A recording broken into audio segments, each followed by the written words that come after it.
दोस्तों, क्या आपने कभी ऐसा किस्सा सुना है कि जिसमें कोई आदमी हवाई जहाज को लूटे और लाखों डॉलर को लेकर हवा में ही कूद जाए और फिर वो कभी दिखाई ना दे? जी हाँ, ये कहानी है इतिहास के सबसे रहस्यमय चोर डीबी कूपर की। एक ऐसा नाम जो अमेरिका की सबसे मिस्टीरियस स्टोरीज में दर्ज है और आज 50 साल से भी ज्यादा बीत जाने के बाद भी कोई नहीं जानता कि वो जिंदा है या मर चुका। तो चलिए आगे बढ़ते हैं।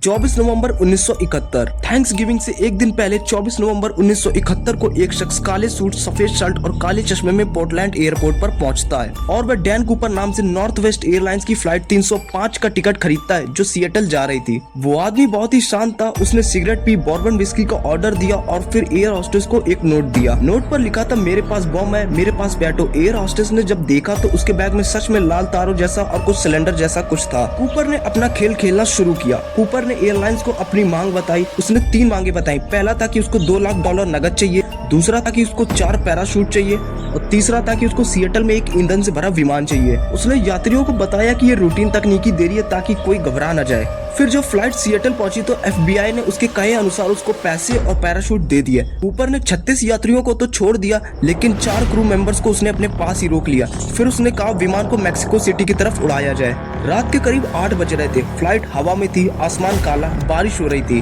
कूपर ने पायलट से कहा कि 10,000 फीट की ऊंचाई पर 200 नॉट्स की स्पीड रखो। फिर उसने पीछे की दरवाजे की सीढ़ी खोली और पैसों से भरा बैग लेकर कूद गया। बाद में जब पायलट ने देखा तो कूपर गायब था और उसे कुछ भी दिखाई नहीं दे रहा था, सिर्फ ठंडी हवाएं चल रही थी।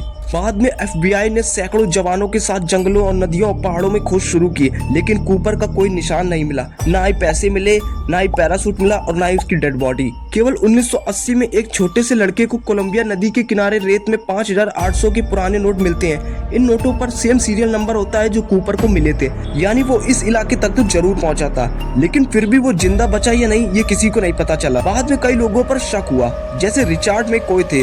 ये एक आर्मी पायलट थे जो रिटायर थे। कुछ महीनों बाद उन्होंने भी वैसा ही हाईजैक किया था। कुछ लोगों का कहना था कि कूपर पैराशूट खुलने से पहले ही मर गया। वहीं कई लोग मानते हैं कि उसने अपनी पहचान बदल ली और आज भी कहीं जिंदा है। FBI ने कई सालों तक इस पर काम किया। जब उन्हें कोई रिजल्ट नहीं मिला तो उन्होंने 2016 में केस को बंद कर दिया, लेकिन डीबी कूपर आज भी एक अमेरिकन लेजेंड है, वो शख्स जो हवा में गायब हो गया। लेकिन सवाल अब भी वही है कि क्या डीबी कूपर सच में बच गया था या सिर्फ एक कहानी बनकर रह गया? आपका क्या मानना है कमेंट में जरूर बताएं। और अगर आपको ऐसी सच्ची कहानियां पसंद है तो चैनल को सब्सक्राइब करें और बेल आइकन दबाएं, क्योंकि अगली कहानी और भी रोमांचक होगी। तब तक के लिए गुड बाय।